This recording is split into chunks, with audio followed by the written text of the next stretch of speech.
তো নমস্কাৰ সখী মই এটা ভিডিঅ' আগবঢ়াইছোঁ আৰু এই ভিডিঅ'টো আশা কৰোঁ তোমালোকে সকলোৱে সম্পূৰ্ণকৈ চোৱা কাৰণ সম্পূৰ্ণকৈ নাচালে তোমালোকে বুজি নাপাবা যে আচলতে মই আজি এই ভিডিঅ'টো মই কিয় কাৰণে দিলোঁ। ভিডিঅ'টো কেতিয়াবাই সংগ্ৰহ কৰা আছিল। মোৰ ঘৰৰ ওচৰৰ পৰা মই ওচৰতে মোৰ যিহেতু তো তেনেকুৱা এটা মই দৃশ্য এটা কেমেৰা এটাত বন্দী কৰিছিলোঁ। তো সেই দৃশ্যটো মই অলপমান আগবঢ়াব বিচাৰিছিলোঁ আৰু অনুৰোধ কৰিছোঁ যাতে কোনোৱে যাতে মোক এই ভিডিঅ'টো দিয়াৰ বাবে কোনো সমাজৰ ফালৰ পৰা কোনো বেয়া চিন্তা বা বেয়া ভাৱ এটা নলয়। মই সেইকাৰণে ভিডিঅ'টো মই কেতিয়াবাই দিব লাগিছিল, কিন্তু সমাজৰ বা আমাৰ কিবা কাজিয়া পেচাল বা হাই কাজিয়া বা সমাজৰ কিবা এটা নহয় কিবা এটা গণ্ডগোল এটা হোৱাটো মই বিচৰা নাছিলোঁ। সেইকাৰণে ভিডিঅ'টো মই তেতিয়া দিয়া নাছিলোঁ। এতিয়া দিছোঁ এই কাৰণেই যে এতিয়া মানে কি কৈ আছোঁ বাৰু, ভিডিঅ'টো প্ৰথমতে চাই লওঁ। তো নমস্কাৰ সখী, মোৰ নাম শৰৎ দাস আৰু মই বৰ্তমান উপস্থিত আছোঁ অসমৰ আটাইতকৈ এটা পুৰণা মাথাউৰিৰ ভিতৰত অন্যতম এটা মাথাউৰি, যিটো মাথাউৰিটো আমাৰ উত্তৰ গুৱাহাটীৰ 7খন গাঁৱক সুৰক্ষা প্ৰদান কৰি আছে। এইটো মাথাউৰিতে মই বৰ্তমান এই মাথাউৰিটোতে মই আছোঁ আৰু এই মাথাউৰিটো দেখা পাইছে একেবাৰে চিধাকৈ আপোনালোকে একেবাৰে ঢেকীয়াশ্বৰী মন্দিৰলৈকে এই মাথাউৰিটো সংযুক্ত হৈ আছে। আৰু লগতে এই মাথাউৰিটোৰ বয়সটো ক'ব গ'লে চাওক, যে মোৰে বয়স ক'ব গ'লে 40 বছৰ হৈছে। তো মই 40 বছৰলৈ বয়সলৈ আজিৰ তাৰিখত মই নাজানো যে এই মাথাউৰিটো আচলতে কোন চৰকাৰে বনাইছিল দেই। তো মোৰ কথাটো বাদেই দিলোঁ।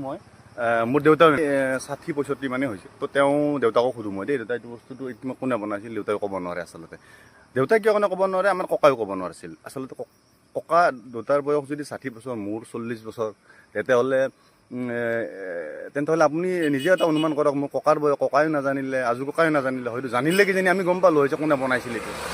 আগৰ পূৰ্বপুৰুষসকলে যিহেতু নাজানিছিল, তো আমিও সেইকাৰণে নাজানো এইটো। গতিকে বয়সটো আমি অনুমান কৰিব নোৱাৰোঁ এইটো। কিন্তু এটা অসমৰ যে আটাইতকৈ এটা মানে কি বৃহৎ মথাউৰি আৰু হাতেৰে নিৰ্মিত, হস্তনিৰ্মিত বুলি মই কওঁ দেই, কাৰণ যিহেতু মোৰ বয়সৰ আগলৈকেতো জেচিবি সেইবোৰ বস্তু ওলোৱাই নাছিল কিজানি দেই। তো মানুহে বনোৱা বুলি মই ক'ব লাগিব, মোৰ ব্যক্তিগত অনুভৱ। আৰু এই মথাউৰিটোৰ লগত আটাইতকৈ এটা গুৰুত্বপূৰ্ণ কথা সংযুক্ত হৈ আছে, সেইটো হ'ল পুষ্পভদ্ৰা। মই দেখুৱাম সেই শিলটো।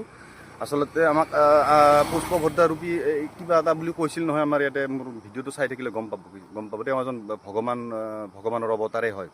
তো গোটেই সেইটো মই বিশেষকৈ বহলাই নকওঁ, কাৰণ তাতেও আমাৰ এই মাথাউৰিটোতে একদম কাষতে আছে সেইটো সেই পুষ্পভদ্ৰা নামৰ শিলটো। তো সেইটো এটা ইতিহাসৰ এটা ইমান ডাঙৰ বস্তু এটা আমাৰ ইয়াৰ এই মাথাউৰিটোৰ লগত সংযুক্ত হৈছে। আৰু এই মাথাউৰিটোত একাংশ লোকে কি কৰিব খুজিছে মই আপোনালোকক দেখুৱাই আছোঁ, চাই লওকচোন ভিডিঅ'টো। এইটো মাথাউৰিটো ধৰি লওক এনে কিমান বছৰ পুৰণা মাথাউৰি আপুনি জানেনে? নাজানো মই। জানে ন? এনেই কোন চৰকাৰে বনাইছিলতো নাজানে ন? আহোমৰ দিনত বনাইছিল নেকি? আচ্ছা, আহোমৰ দিনত বনাইছিল। আহোমৰ দিনতহে চেক বছৰটো। আচ্ছা, এইটো সেই আহোমৰ দিনত আহোমৰ দিনৰে বুলি কয় ন? আহোমৰ দিনৰে। আচ্ছা, সেইটো কথাই জানো।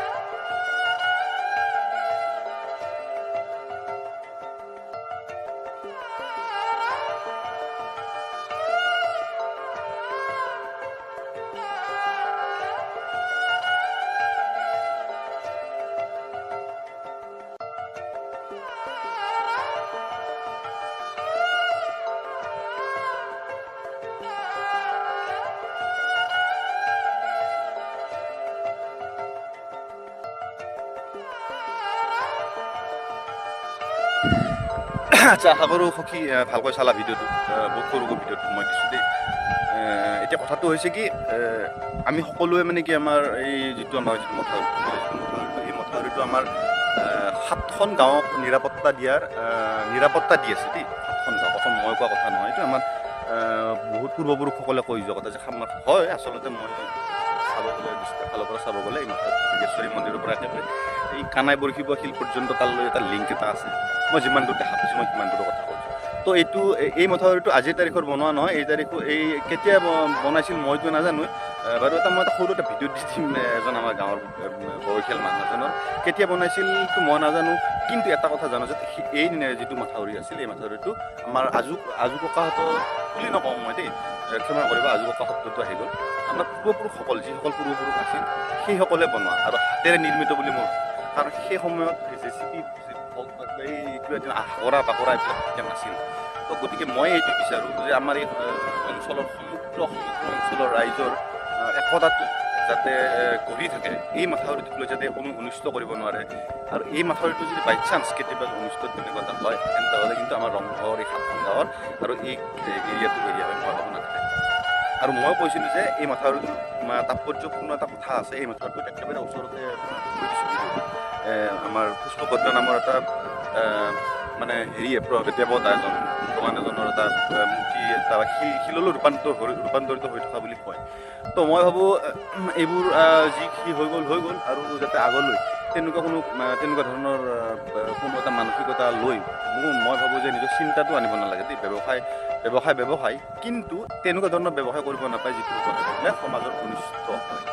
ক'বলগীয়া কথাবোৰ এইখিনিয়ে আছিল আৰু নকওঁ বাৰু, এইখিনিয়ে কথা ক'লোঁ যাতে কোনোৱে এই ভিডিঅ'টোক লৈ একো বিশেষ চৰ্চা নকৰে, কাৰণ সমাধানটো ৰাজহুৱা ফালৰ পৰা সমাধান হৈছে। তেওঁলোকে নিজে ক্ষমা বিচাৰিছে যে এইটো তেওঁলোকৰ ভুল হৈছে। তো মই ভাবোঁ এই বিষয়টো বেছি বহলাই নিনি আমি যাতে এই মাথাউৰিটো কেনেকৈ আমি ৰাখিব পাৰোঁ ভালদৰে, সেইটো আমি চিন্তা কৰিব লাগে। জয় অসম, আৰু যদি কিবা ভুল কৰিলোঁ ক্ষমা কৰিম।